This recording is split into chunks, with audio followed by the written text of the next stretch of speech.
Yesu Kristo nashimwe, uyu ni umunsi wa 70 dusoma Bibiliya, turi mu gitabo cya kabiri cya Samweli, uyu munsi turasoma ibice 10, ibice 11 n'igice cya 12.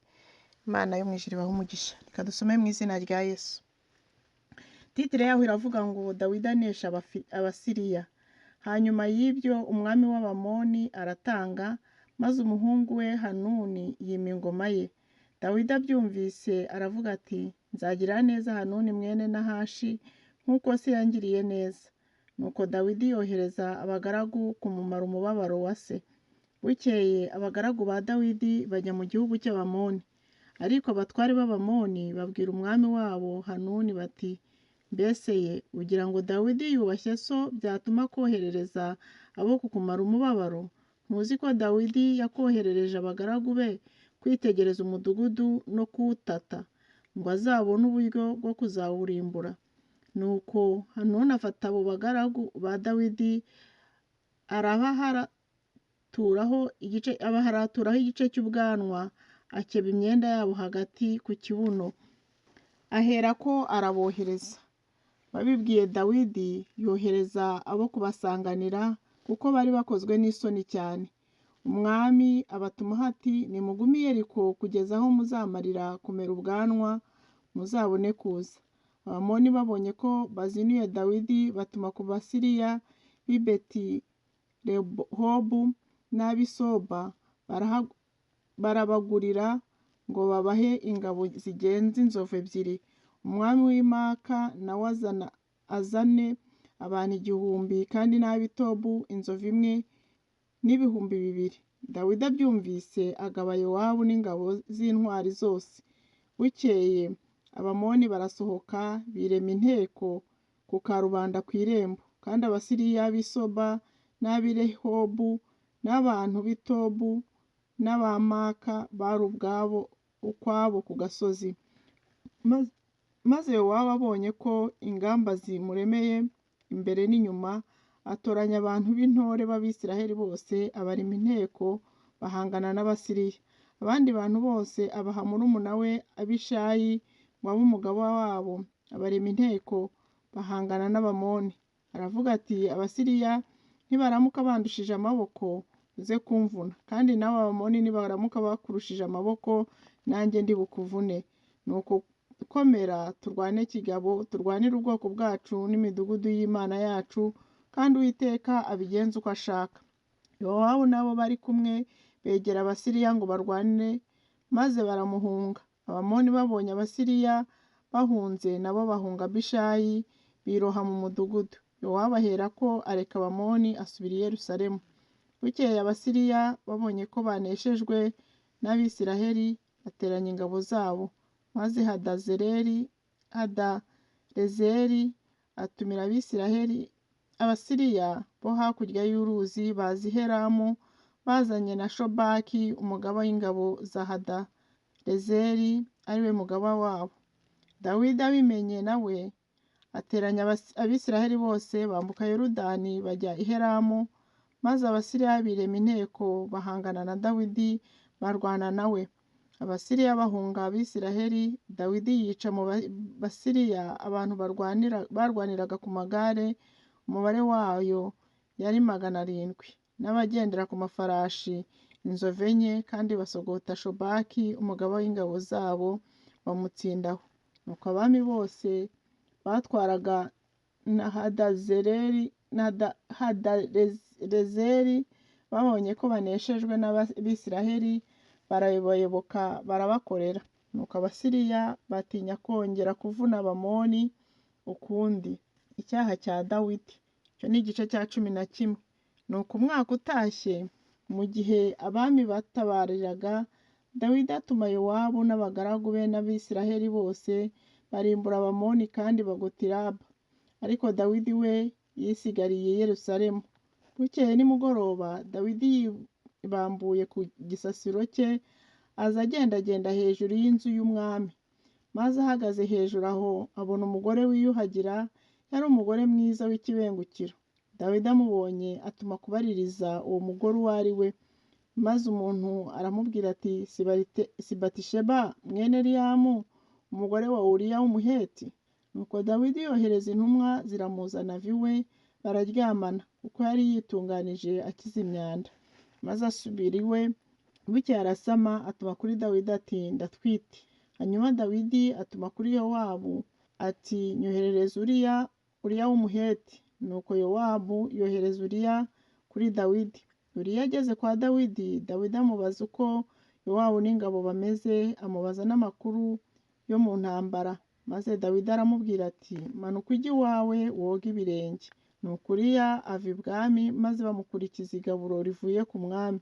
Ariko Uriya yiraranira n'abagaragu ba shebuja, bose baraririye ku muryango wa kambere y'ibwami, ntiyamanuka ngo ajye iwe.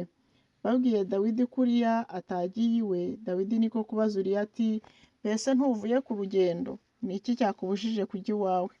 Uriya asubiza Dawidi ati isanduku y'Imana n'Abisiraheli n'Abayuda barara mu ngando, kandi databuja Yowabu n'abagaragu ba databuja bagerereje ku gasozi. Naho njye nigire iwanjye, njye kurya no kunywa, niryamanire n'umugore wanjye? Oya, ndahiye ubugingo bwanjye, uko uramye sinakora bene ibyo. Dawidi abwira Uriya ati sibira hano uyu munsi, ejo nzabone kugusezerera. Nuko Uriya asibira i Yerusalemu uwo munsi na bukeye. Dawidi aramuhamagara, ararya aranywa, amuri imbere aramusindisha, maze nijoro arasohoka ajya kwiryamira ku buriri bwe hamwe n'abagaragu be ba shebuja. Ntiyarushya atarabukira iwe. Bukeye bwaho mu gitondo, Dawidi yandikira Yowabu urwandiko, ararumwoherereza aruhaye Uriya. Yandika muri urwo rwandiko atya ati mushyire Uriya imbere aho urugamba rukomeye cyane, maze mumuhane bamutere apfe. Nuko Yowabu amaze kwitegereza umudugudu, ashyira Uriya aho yari azi ko intwari ziri, maze bene umudugudu barasohoka barwana na Yowabu. Nuko mu bagaragu ba Dawidi hapfamo bamwe, kandi na Uriya w'umuheti nawe arapfa. Yowabu yohereza intumwa kubwira Dawidi amacumu, yihanangiriza iyo ntumwa ati numara kubarira umwami amacumu, umwami akarakara akakubaza ati ni iki cyatumye mugomba kwegera umudugudu mutyo murwana? Mbese ntimwari muzi ko babasha kubarasa bahagaze ku nkike? Akongera kukubwira ati harya ninde wishe Abimeleki mwene Yerubasheti? Si umugore wamuteye iyi ngasire yihagarariye ku nkike akamutsinda i Tebesa? Ni iki cyatumye mwegera inkike mutyo? Nuko uzamusubiza uti erega n'umugaragu wa Uriya w'umuheti nawe yarapfuye. Nuko intumwa iragenda, igeze kuri Dawidi imusobanurira ibyo Yowabu yamutumye byose. Ibwira Dawidi iti abantu baho baradutwaje, baduhukanye aho twari turi ku gasozi, dusakirana nabo turinda tugeze mu muharuro w'irembo ryabo. Nuko abarashi bari bahagaze ku nkike barasa abagaragu bawe, none abagaragu b'umwami bamwe barapfuye, kandi n'umugaragu wa Uriya w'umuheti nawe yarapfuye. Maze Dawidi abwira iyo ntumwa ati uzabwire Yowabu utyo uti ibyo ntibikubabaze, kuko inkota yica umuntu irindiriye undi. Urusheho gukomeza urugamba, urwane n'umudugudu uwutsinde, kandi nawe umurindishe. Bukeye muka Uriya yumvise ko umugabo we yapfuye, aramwiraburira. Nuko hanyuma yo kumwerera, Dawidi aramutumira amushyira iwe, amugira umugore we. Bukeye babyarana umwana w'umuhungu, ariko icyo Dawidi yakoze icyo cyarakaje Uwiteka. Igice cya 12, titire yacyo iravuga ngo umugani wa Natani. Bukeye Uwiteka atuma Natani kuri Dawidi. Ageze iwe aramubwira ati habayeho abantu babiri mu mudugudu umwe, umwe yari umutunzi, undi yari umukene. Kandi uwo mutunzi yari afite amashyo y'inka n'intama nyinshi cyane, ariko uwo mukene we ntacyo yari afite keretse akagazi k'intama yari yaguze akakarera, kagakurana n'abana be bo mu rugo, kakarya ku two kurya twe, kakanywera ku nkongoro ye, kandi karyamaga mu gituza cye, kaba nk'umukobwa we.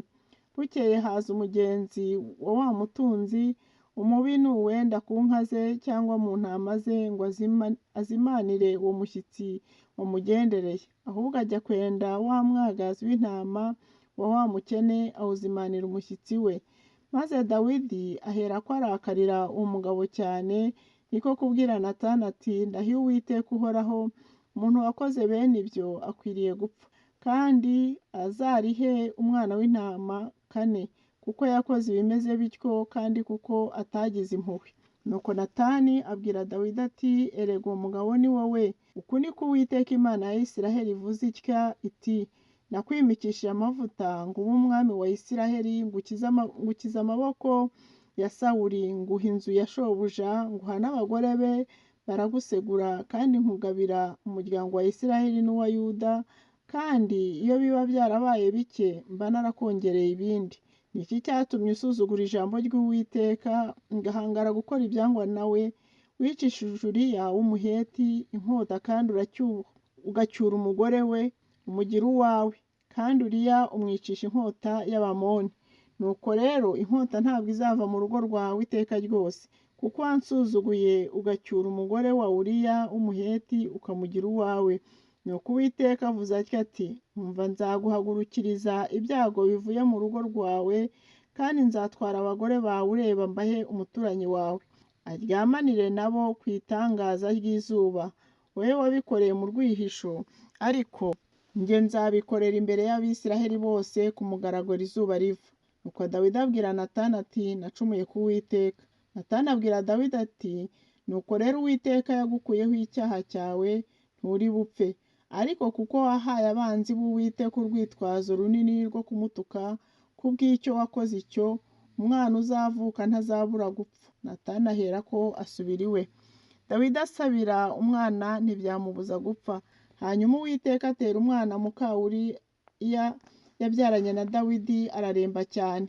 Nicyo cyatumye Dawidi yingingira uwo mwana ku Mana, yiyiriza ubusa, yihina mu nzu, acura umurambo hasi burinda bucya. Abantu bakuru bo mu rugo rwe babibonye barahaguruka bamuhagarara iruhande ngo bamubyutse ave hasi, aranga kandi yanga no gusangira nabo. Maze ku munsi wa 7 umwana arapfa. Abagaragu ba Dawidi batinya kumubwira ko umwana yapfuye, kuko bibwiye bati mbese ubwo twavuganaga nawe umwana akiri muzima ntatwumve, biracura iki nitumubwira ko umwana apfuye? Ntari burusheho kwiyica nabi. Maze Dawidi abonye ko abagaragu be bongorerana, amenyeraho ko umwana apfuye, abaza abagaragu bati mbese umwana yarapfuye? Baramusubiza bati arapfuye. Nuko Dawidi arabyuka, ariyuhagira, arihezura, yambara indi myambaro, aherako ajya mu nzu y'Uwiteka arasenga. Avayo ajya mu nzu ye. Nuko aho ashakiye bamuzanira ibyo kurya ararya. Maze abagaragu be baramubaza bati ibyo ugize ibyo ni ibiki? Wiyirije ubusa uririra umwana akiri muzima, ariko none umwana amaze gupfa urahaguruka ujya kurya? Arabasubiza ati umwana akiri muzima niyirije ubusa ndira, kuko nibwiraga nti ntawe ubizi, ahari Uwiteka yangirira imbabazi agakiza uwo mwana. Ariko none amaze gupfa ndiyiririza iki ubusa? Mbese nabasha kumugarura? Nzajya aho ari, ariko we ntabwo azagaruka aho ndi. Maze Dawidi ahumuriza umugore we Batisheba, ataha iwe bararyamana. Bukeye babyarana umwana w'umuhungu amwita Salomo. Uwiteka aramukunda, atuma umuhanuzi Natani amumwitira Yedidiya kubw'Uwiteka. Dawidi atsinda Raba. Bukeye Yowabu atera Raba y'Abamoni, atsinda ururembo rwabo. Aherako atuma intumwa kuri Dawidi atya ati narwanye nabi Raba, kandi nahinduye umudugudu w'amazi. None teranya abantu basigaye aho, uze ugerereze imbere y'umudugudu uwutere, uwuhindure, ne kuba ari njye uwuhindura bakawunyitirira. Nuko Dawidi ateranya ingabo zose, arahaguruka atera Raba, arwana n'abaho arahahindura. Yambura umwami wabo ikamba ku mutwe, kuremera kwaryo kwari italanto y'izahabu, kandi muri ryo harimo amabuye y'igiciro cyinshi. Nuko baritegesha Dawidi ku mutwe, maze muri uwo mudugudu anyagayo iminyago myinshi cyane. Akuramo abantu baho abakereza inkero n'ibyuma biharura n'intorezo z'ibyuma, kandi abanyuza mu itanura ry'amatafari. Uko niko yagenzaga imidugudu yose y'Abamoni, kuko Dawidi n'ingabo ze zose nuko Dawidi n'ingabo ze zose basubira i Yerusalemu.